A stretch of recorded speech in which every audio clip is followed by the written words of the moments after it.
Les amis, très heureux de vous retrouver pour une nouvelle vidéo, pour l'avant-match de Real Madrid-Benfica. Je vous l'avais promis, c'est chose due, c'est le 16e de finale, retour de la Ligue des Champions. Alors oui, le décor, il est inhabituel. Je vais pas vous mentir, le garage derrière moi, mais en vrai, on s'en fout. Ce qui compte, c'est le Real Madrid, ce qui compte, c'est le fond de mes propos, et c'est pas ce qu'il y a derrière moi. Donc les gars, aujourd'hui, on se retrouve pour cette vidéo avant-match. Alors oui, j'ai fait une vidéo avant match sur le match aller, donc on va essayer de ne pas faire doublon. Je vais essayer de parler d'autres choses que je n'ai pas parlé dans la vidéo du match aller, notamment aussi au niveau des dynamiques des deux équipes où il n'y a quasiment rien qui va changer parce que entre ce match de Ligue des Champions aller et ce match retour, côté Real Madrid, il y a eu un match et côté Benfica, pareil, il y a eu un match, donc il n'y a pas forcément grand chose à retenir au niveau des dynamiques des deux équipes. Et c'est pour ça qu'on va s'attarder aujourd'hui plus sur les compositions probables, plus sur mon pronostic, sur la physionomie du match, sur ce que je vois, sur le comportement du Bernabéu, aussi évidemment avec le cas Cristiani, sur qui on va affronter si on passe, en tout cas si le Benfica passe ou si le Real gagne, qui va arriver en huitième de finale. En tout cas les amis, installez-vous confortablement et c'est parti pour l'avant-match de Real Madrid-Benfica. Alors comme je l'ai dit, on va parler des dynamiques des équipes, des compositions probables, des clés du match, des pronostics des joueurs à suivre. On va tout d'abord parler du contexte évidemment, 16e de finale retour après une victoire 1-0 du Real Madrid dans un match on ne peut plus maîtriser, où défensivement tu n'as pas subi grand chose. On se souvient évidemment de cet énorme fait de match côté de Prestiani et de Vinicius, l'insulte raciste et tout ce qui s'est passé après. On le sait, pas de sanction à l'heure actuelle. Moi je fais la vidéo, on est dimanche, Prestiani pour l'instant devrait être du voyage. Maintenant, est-ce que Mourinho aura l'audace de le titulariser? Ça c'est autre chose. En championnat en tout cas, il a été titularisé contre l'AFS, l'équipe dernière en Liga portugaise partons, où le Benfica a gagné 3-0. Alors je viens de revérifier pour éviter de dire des bêtises évidemment. Prestiani n'a pas joué le dernier match, pas par une sanction, mais parce qu'il était suspendu par carton rouge. Donc évidemment, comme je l'ai dit, j'espère qu'il ne sera pas titulaire contre nous. Mais s'il est titulaire, j'attends un traitement du Bernabéu sans précédent. J'attends que ce Bernabéu, que ce stade-là rugisse d'une seule voix contre Prestiani. Faut pas tomber dans l'excès, évidemment, faut être plus malin que ça. Mais DUS n'a jamais tué personne. Les gars, à un moment donné, le Real et le Bernabéu a su s'insurger contre les mauvaises performances du Real Madrid, ce qui était complètement logique. Maintenant, il y a un autre joueur qui a été touché par un cas de racisme, un de nos joueurs. C'est quelqu'un de notre famille. Maintenant, il faut aller se battre pour lui. Il faut huer ce joueur du début jusqu'à la fin s'il est titulaire et quand il rentre. Il ne faut pas laisser ce qu'il a fait impuni. L'UEFA, malheureusement, c'est compliqué pour eux de mettre une sanction. C'est à nous, supporters, à nous, fans, de mettre la sanction, de les faire passer 1h30 de match terrifiante, que dès qu'ils sentent qu'ils touchent le ballon, ils sentent une atmosphère plus que pesante au niveau du Bernabéu, mais évidemment au niveau des joueurs aussi, parce qu'on a vu Mbappé beaucoup se tuer pour Vinicius, beaucoup aller vilipender, on peut dire Prestiani. Là, les Asensio, les Rudiger, tous ceux qui seront titulaires, il faudra rester dans la limite du raisonnable, il ne faut pas non plus faire n'importe quoi, tacler à la cheville, prendre des rouges bêtement. Et des petits coups de filou, des petits trucs comme ça, des petits trucs. Les gars, il faut pas s'en priver, il faut qu'il passe un sacré mauvais moment, Prestiani. Donc oui, en cas de qualification, que ce soit de Benfica ou du Real Madrid, je le rappelle évidemment parce que avec cette même formule de phase de ligue, de 16e, aller-retour, il y a des tirages en veux-tu en voilà. Le dernier tirage maintenant Ligue Champions, ce sera le 27 février 2026 à 11h, le tirage au sort des 8e pour savoir qui va tomber contre qui. Nous, le Real Madrid ou Benfica, en 8e, victoire de nous, du Real Madrid, on va dire, si on gagne contre Benfica, on va s'affronter contre soit le Sporting, soit Manchester City.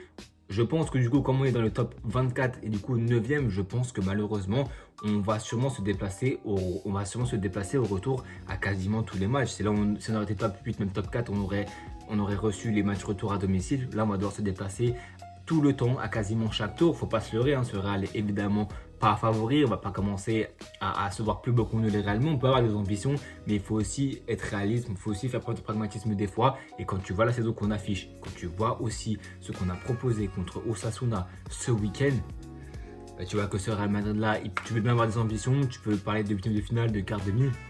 Mais si face à Osasuna, avec des points d'avance contre le Barça, tu n'arrives pas à garder ton avance, même si on le sait, c'est un match entre deux matchs de Ligue des Champions, ça peut être compliqué à gérer et à appréhender. À un moment donné, tu es censé être le Real Madrid, tu es censé prendre les choses en main. Quand le Barça te fait des cadeaux, de te laisser quelques points d'avance, il faut en profiter. Il ne faut pas lâcher la première place. La Liga est encore loin d'être terminée, bien sûr, parce que le Barça, eux, ils ont gagné contre les Levante 3-0, mais il reste encore beaucoup de matchs face à des grosses équipes, un calendrier encore surchargé, 2-3 mois de grosse intensité. Donc, il y a encore le temps qu'il se passe beaucoup de choses en Liga. Donc, c'est clair, les gars, c'est disputé, mais ce match contre Osasuna, côté Real Madrid ce week-end, a clairement été négatif à tout point de vue, dans tous les secteurs du jeu, hormis Alaba et Vinicius et le milieu de terrain de Tchouaméni, Kama, Valverde que j'ai trouvé plutôt intéressant et qui eux par contre sont en train de monter en puissance et de me dire que ok on a un socle défensif, en tout cas on a un socle milieu de terrain qui commence à prendre ses marques, qui commence à prendre ses repères avec aussi le retour de Trent, même de Carvalho, on a Valverde que le milieu de terrain prend beaucoup de responsabilités sur le but de Vinicius, c'est lui qui fait le débordement de gauche à droite, il occupe beaucoup d'espace, on sait qu'il a beaucoup d'activité, qui peut toucher des ballons, donc c'est clair qu'au milieu de terrain on commence à prendre nos marques, mais comme on a répété des milliers des fois, il n'y a pas qu'un seul problème, comme on dit c'est souvent Mbappé qui est visé dans les problèmes, il n'y en a pas qu'un seul, c'est la défense, c'est le milieu, c'est un groupe, c'est un effectif complet, c'est le président, et ensuite tu peux dire c'est Mbappé ou dans l'ordre que tu veux, mais quand tu as un problème qui se résout, on a forcément un qui va arriver, parce que ce Real est truffé de problèmes, on peut avoir des ambitions, peut-être une équipe qui a des individualités tellement fortes que sur un match on peut faire la différence, mais les champions c'est 2 matchs, aller-retour à haut niveau, t'as pas fait le taf pour être dans le top 8, ni même dans le top 4, alors que tu aurais pu y prétendre, tu aurais dû y être. Donc tu t'en mords les doigts d'avoir 2 matchs, 2 réceptions, enfin à chaque fois de recevoir à l'aller, mais par contre de te déplacer au retour. Les huitièmes de finale, s'il y a, c'est le 10 et 11 mars, l'aller et le 17 et le 18 retour. Donc est-ce que d'ici là, le Real Madrid sera encore là dans la compétition? Je l'espère évidemment, parce que même si on fait de la langue de bois, on peut se dire que le Real est pas bon, patati patata. On sait qu'on est une équipe qui attaque beaucoup, qui a beaucoup d'allant offensif. Il faut régler la mire, mais si ce Real Madrid là est pragmatique, si ce Real Madrid là profite, se procure des occasions, se génère des situations, arrive à limiter la casse en ayant beaucoup de possession et en limitant avec des défenseurs et des milieux de terrain très concernés, très concentrés, tu pourras commencer à avoir de légères ambitions. Et encore, parce qu'il y a tellement de problèmes à régler au Real Madrid avant de se concentrer sur un tour à une finale de Ligue des Champions, sur un quart, sur un demi et même sur un huitième de finale, que tu sais jamais. Si tu as un tirage favorable, tu peux te dire pourquoi pas, mais en Ligue des Champions, on le sait très bien, à partir du dernier carré, des quarts de finale, ça peut commencer à être très compliqué. Comme je dis, je peux parler de dynamique des deux équipes, parce qu'il y a eu qu'un match qui est passé. Comme je dis, Benfica a gagné 3-0 contre le dernier avec des buts de Rafa Silva, avec des buts de Barrenetxea. Je pense que la compétition probable sera peut-être plus intéressante, il y aura peut-être plus de choses à suivre. Si je dois donner peut-être des joueurs à suivre côté Benfica, j'avais dit Pavlidis, chef d'Europe, j'avais dit Frestiani, malheureusement, ils n'ont pas forcément tous été bons. On en parlera peut-être plus dans la condition probable côté Benfica, mais que ce soit Barrenetxea, Rafa Silva, Rios ou peut-être même Cabral qui sera sur le côté de Frestiani, il y a des nouveaux joueurs qui pourront faire la différence, qui cette fois seront titulaires et qui cette fois auront l'envie. Alors ça sera chez nous, donc je pense que ça sera encore plus compliqué pour eux de créer un résultat que si c'était chez eux ou contre nous, ils n'ont pas fait un match qui était extraordinaire, à part la belle parade sur hors-scène de Courtois. Très clairement, offensivement, Benfica, ils n'ont pas produit grand-chose et c'est à notre honneur parce qu'en première mi-temps, nous, on a su mettre le pied sur le ballon, on a su se créer des situations, on a un Tribune qui a fait de grosses parades, au milieu de terrain, en défense, tu as vite récupéré le ballon, tu as limité la casse et c'est ce qu'il fallait faire face à une équipe comme ça, surtout et d'autant plus dans un match aller à l'extérieur, un nul aurait fait le taf, mais on a carrément pu prendre la victoire face à grâce à notre dualité. Donc honnêtement, on peut se focus sur ce match-là de la meilleure des manières avec un but d'avance. Après les joueurs à suivre, on va pas parler du Real Madrid parce que cette là, je pense que vous les connaissez, vous savez très bien que Vinicius qui est sur une très bonne forme, qui a sur 4 buts sur les 4 derniers matchs, si je ne me trompe pas, il est en pleine bourre. Arbeloa le met en confiance. On l'a encore vu contre Osasuna où il met un très bon but, où il dit à Mbappé de prendre cet espace-là. J'ai fait une vidéo de TikTok pour en parler parce que le placement d'Mbappé dans ce match-là, et même avant que ce soit Benfica, etc. en Liga, ça commençait très compliqué dans ce poste de numéro 9 où il a fait un match dans le placement qui était tout bonnement catastrophique. Et c'est Vinicius qui lui apprend à être le numéro 9 d'une équipe, c'est dire à quel point Mbappé ne sera jamais un numéro 9, mais bon ça on pourra en parler pendant une vidéo de 1 heure, faire un débat de 1h30 rien que sur ça. Pareil pour les clés du match, on va faire vite parce que les deux équipes, elles n'ont pas changé en une semaine, les deux équipes, elles ne se sont pas transcendées. Je pense qu'on aura toujours la maîtrise du ballon, je pense que je développerai plus mon propos dans les pronostics et c'est pour ça qu'au-delà des clés du match, au-delà des joueurs à suivre, on va passer aux compositions probables parce que je pense qu'il y aura du changement dans les deux compositions, aussi bien du Real Madrid que de Benfica. C'est nous qui accueillons le match, donc on va commencer par le Real Madrid, la composition probable, au cage évidemment Courtois. Premier gros changement majeur par rapport au match aller contre Benfica, on avait une charnière Huijsen-Rudiger si je ne me trompe pas, et c'est possible que contre Benfica, chamboulement total, charnière Asensio-Alaba, puisque contre la Sociedad, donc le match avant le match aller contre Benfica, on avait un Rudiger qui était titulaire en Liga et qui a été reconnu titulaire contre Benfica. Cette week-end contre Osasuna, c'était Alaba qui avait un vrai bon match et qui nous a vraiment mis en confiance. Du coup, je pense que ce sera lui qui sera reconduit contre Benfica et pas Rudiger. Et à ses côtés, Pourquoi pas Euchen? Parce que Euchen est diminué, Euchen est blessé. Je pense même pas que Euchen soit dans le groupe. Elle n'est pas encore sortie, mais Euchen, je crois, n'a même pas fait le déplacement contre Osasuna. Donc il ne sera pas. Ce sera Asensio qui s'est fait endormir par Raúl Garcia contre Osasuna. Donc est-ce qu'il sera en confiance? Je ne sais pas. On sait que c'est un défenseur qui a beaucoup de limites. Bientôt, je pense, dans la semaine qui va suivre ce match-là, on partira sur une vidéo actuelle à Madrid parce qu'il y a Chodebeck qui a été plébiscité pour après 50 millions d'euros. On en parlera évidemment parce que c'est très très important et ça sera un chantier qu'il faudra évidemment voir côté Real Madrid. La charnière devrait ressembler plutôt à une charnière Asensio avec à ses côtés Alaba. Sur le côté droit, on avait Trent contre Benfica à l'aller, sauf que ce week-end, il n'a pas commencé. Il a commencé sur le banc, c'est Carvajal qui était titulaire. Un Carvajal qui a vraiment pas fait un bon match. Trent est rentré à l'heure de jeu. Je pense qu'il était un petit peu diminué, mais comme la plupart des joueurs du Real Madrid, tu as toujours des pépins, que ce soit Mbappé, que ce soit Ceballos qui est absent maintenant pour cette semaine, que ce soit Euchen, que ce soit Alaba, Carvajal, Trent, ils ont tous des petits pépins.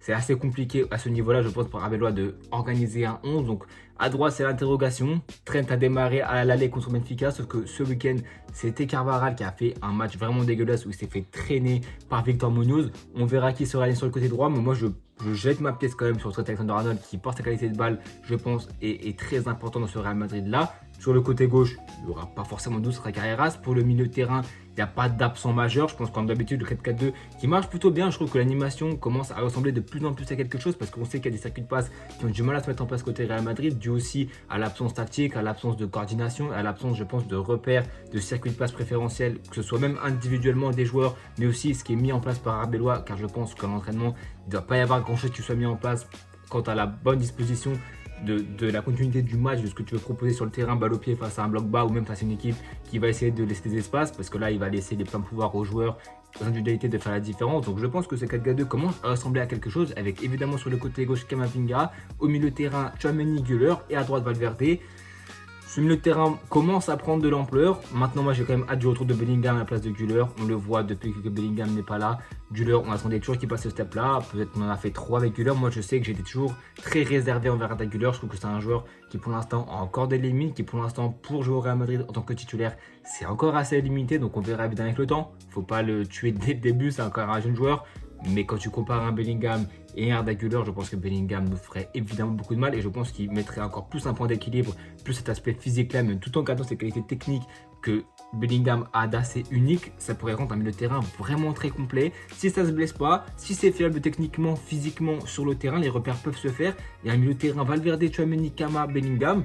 Honnêtement, ça fait des efforts défensifs, ça fait des replis. Comme on le voit avec Valverde, ça a la qualité balle au pied, même dans le parfois on a un petit espace, même dans le jeu court, il y en a qui veulent se débrouiller. Donc, ce milieu de terrain commence à prendre vraiment, j'ai pas envie de dire de l'ampleur, faut pas trop s'emballer, bien sûr, mais commence à être de plus en plus intéressant. Et offensivement, pas surprise, évidemment, le duo Vini-Mbappé. J'allais dire en plus grand regret, même si je pense que contre Benfica, Mbappé pourra encore plus s'illustrer parce que Benfica aura le devoir de faire un résultat et va du coup se découvrir pour essayer de mettre des buts contre nous, d'essayer de créer du danger. En parlant de Benfica, on passe à leur composition probable. Au cas où évidemment Tribune ça bouge pas. En charnière, c'est la question. Otamendi sera titulaire, évidemment le capitaine. Maintenant, côté de Lioraki, Araújo, peut-être Antonio Silva, on ne sait pas même sur les côtés parce que en championnat ça a beaucoup changé. Il y a eu du Neto à gauche, il y a eu du bas à droite. Est-ce qu'il va garder ce qu'il avait fait à l'aller avec, je crois, c'était Dal qui était sur le côté droit et non, Dal sur le côté droit et Dal sur le côté gauche. Je pense que Mourinho, même s'il a pris un carton rouge, je pense qu'il voudra plébisciter un jeu beaucoup plus offensif. Donc je pense qu'il prendra des risques aussi bien par sa défense qui sera sûrement un peu plus offensif que son milieu de terrain très conservateur. Barreiro, Orsène, pardon, ça fait beaucoup d'efforts et c'est pour ça qu'au milieu de terrain, ça ne me choquerait pas de voir une paire Barrenetxeira, Richard Rios, parce que c'est des joueurs qui techniquement sont habiles, des joueurs qui peuvent apporter par leur qualité offensive. Je pense que Benfica a besoin de faire un résultat et je pense qu'ils vont arriver dans cette idée-là. 10-15 minutes de limiter la casse, mais ensuite d'essayer de mettre beaucoup d'allure offensive. Ça sera compliqué face à un Bernabéu qui sera, je pense, en furie parce qu'on le sait, les grands soirs de Ligue des Champions, ça fait la différence dans les grands soirs avec les grands stades, les grandes équipes. On sait que le Real, ça peut faire déjouer pas mal de clubs, même s'ils sont bien équipés et qui sont peut-être pas de taille à t'affronter, mais qui sont peut-être là, et on l'a vu lors de la J8, prêts à te mettre dans la difficulté. Et offensivement, est-ce que dans les 3 derniers matchs Benfica Real, il y aura un nouveau quatuor? Parce qu'on l'a vu en J8, c'était Soudakov en 10, après Pressani à droite, Schelderup et Pavlidis. Après, c'était Rafa Silva, c'était Schelderup et c'était Pavlidis en 9 et Pressani. Pressani, on le sait, est-ce que Mourinho le mettra titulaire? Ça, on n'en sait rien encore une fois pour l'instant. Qu'est-ce que sur le côté de Pressani, il y aura Cabral qui sera en jambes parce qu'il a joué les 90 minutes contre l'AFS en championnat. À gauche, ça sera sûrement Chaldereup, évidemment, qui a fait un très bon match contre l'AFS, honnêtement. Il a mis des buts, il a été très intéressant. Et Rafa Silva en tant que numéro 10, évidemment Paul 10 en tant que numéro 9. Donc voilà, je pense les compositions probables que moi je vois, qui sont je pense réalistes. Il y a quand même quelques détails qui peuvent changer dans les deux équipes parce que c'est un match qui sera disputé, un match où je vois clairement une sorte du Real Madrid. Je ne vais pas commencer à mentir après tout ce que j'ai dit, que ce Real était un Real qui était compliqué, qui a eu du mal à se montrer, qui a du mal à faire des différences. C'est quand même le Real Madrid à la maison. On n'est pas à des kilomètres de déjouer. Si le Real perd, si le Real se fait éliminer, je le dis en tant que fan madrilène, je ne serais pas choqué. Je ne serais pas choqué que ce Real se fasse éliminer.